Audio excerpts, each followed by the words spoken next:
NSWA. Come on, wait. 439 pounds from Memphis, Tennessee, Ken Reaper and his partner, T.D. Steele. Their opponents at a combined weight of 565 pounds. Making their way to the ring area now.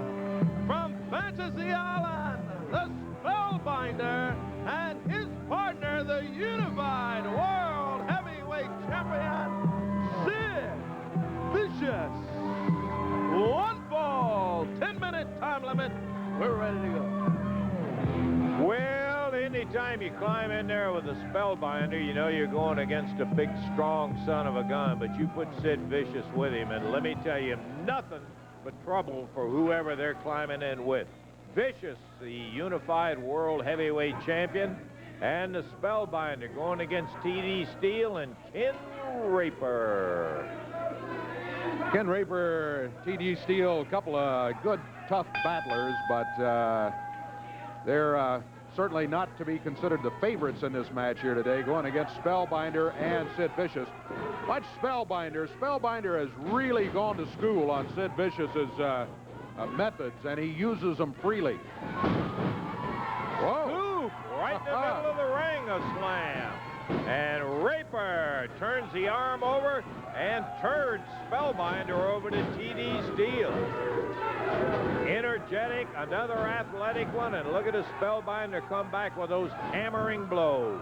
Yep, the energy worked against him there. He was a little too close, and Spellbinder was able to hammer him down to the mat, and now Sid Vicious kicking him down on the floor. T.D. Steele, oh, man.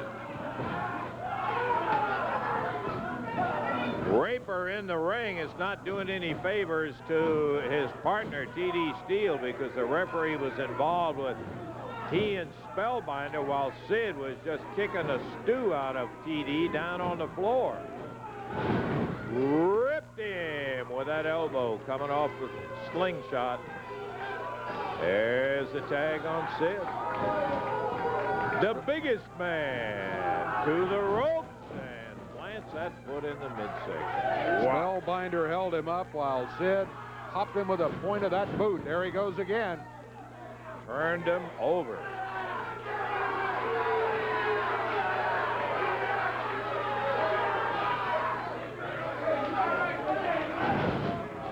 Sid takes a couple of shots, and look at that T.D. fight back. But he's just going against that immovable object. He's got the choke on him and going for that choke slam. Sid picks him back up, and now he slams him down. We're going to be hearing from the King coming up in just a moment or so. Saw him in that opening bout. Sid going for the power bomb. Shattered T.D. right in the middle of the ring. This ought to be it, Dave. Yes, sir. There's not much there. Look at that. Look at that. Sid Vicious. What did he say? He was challenging other folks, I think. Hey, you better be a little bit concerned about the King, Jerry Lawler, who's looking for a match with Sid Vicious. Vicious has said, Spellbinder's #1 contender, and anybody that wants a match with me has to go through Spellbinder. And he's also said Lawler's had his last chance. Maybe, maybe not. Match is coming up, which might just change that outlook. Just like always, just more carnage. Well, yeah, that's true. That is true. We're not going to argue with that statement. More carnage from We're not Sid going to Vicious. argue with him to his face at all. Very true. Ken Reaper helping T.D. Steele out. Boy, they gave it a go, no doubt about it. They had the desire. They just were unable to stay in there with Spellbinder and Sid Vicious.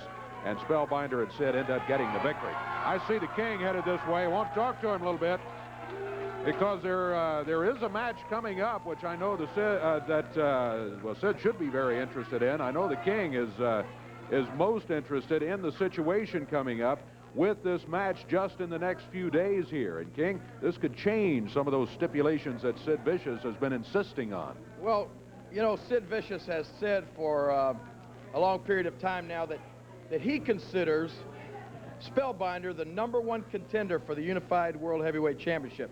Now, I don't know all I know is that when I was a champion, I didn't get to tell the championship committee who I thought was the #1 contender. They always told me who the #1 contender is. But it seems now that Sid Vicious is the champion, he gets to decide who the #1 contender is. At least that's what he said. So if he deems Spellbinder the #1 man, that means I guess you got to go through Spellbinder if you want to get a title shot. So Spellbinder is the guy that he has set up as like the roadblock. He thinks Spellbinder is the guy that's going to stop anybody from getting to Sid. Well, Sid, I don't know. I know that when I went to school, I wasn't very good in math. It was not one of my favorite subjects. But I did know that if somebody or if something is #1 and something is maybe #2, and if #2 beats #1, then I think #2 becomes #1 or moves ahead of #1. I see. I'm not that great in math, but I think that would be logical. So what's going to take place is I get a chance to have a match with Spellbinder, and Spellbinder, I know that you and Sid are going to sit back and you're going to try to come up with every kind of plot, every kind of devious plan that you can think of. Because the main thing that Sid Vicious does not want to happen is he don't want me to get past you, Spellbinder. He wants... Oh, well, speak of the devil. Yeah, come on. What do you mean, if you get past me, King? You're not getting anywhere near me. I'm going to beat you in 60 seconds flat. Okay? 60 seconds? You're gonna beat me in 60 seconds. You know what? My memory is not the greatest, but it's not so bad that I don't remember. I think it was just last week, about 7 days ago, that I gave you a personal invitation to get right in that ring, right there. Look, can you see that ring right there? It's not that far away. I'm sure you can see it. It's there, so I know you can see it. I gave you a personal invitation just last week to get in that ring, and let's show all the world, let's show everybody who the #1 contender is. And you know what I'm going to do right now? Because I'm a generous guy. I'm in a giving mood. I'm going to give you another invitation. Let's get in the ring right now. Let's do it right here, Spellbinder.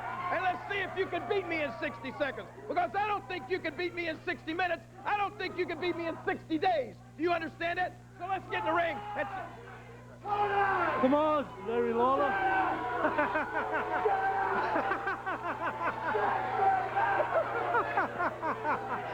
Jerry Lawler. You see, it is killing my soul to sit back here and listen to you run your mouth. No, brother, come in. No, come in. See, you're right about one thing, King. You're right about one thing. Things have changed in the USWA, and I have changed them. And we will go by my rules. And you will wrestle the Spellbinder when I think it is time and it is fit for you to take the challenge. Now we'll leave it. Let's go. I believe we're even. You challenge me, I challenge you. Yeah, you challenge him with Sid Vicious standing right here behind you. My goodness gracious. Well, apparently the match is not going to take place right here today, though. But the good thing about it is the match will take place. And as I said, Sid, I know, I could see it right there. You watch Spellbinder's every move. And what I want you to think about Spellbinder between now and that match is, I want you to sit and think about what it feels like to be a stooge for Sid Vicious. What it feels like to have to hide behind. Did you see what he looked like? Sid Vicious slung you to the back, didn't he, Spellbinder? Sid Vicious had you looking around from his rear end. And you know what? I understand Sid, I guess he's going to have taillights installed on his rear end so that if he makes a left-hand turn, it won't break Spellbinder's nose. Well, Spellbinder, why don't you stand up and be a man, huh? Why don't you be your own man? Don't hide behind Sid Vicious. I'll tell you where the proof is. Why don't you, Spellbinder? You're the #1 contender. Why don't you ask Sid Vicious if you can have a match and see what he says? In the meantime, Come and get me if you think you can beat me in 60 seconds. We'll find out this week. I don't think you can, and I don't think anybody else out here thinks you can. Tell you what, the King will be there, and of course Spellbinder will too, in the big roadblock match coming up. We'll be back here with more USWA action in a moment.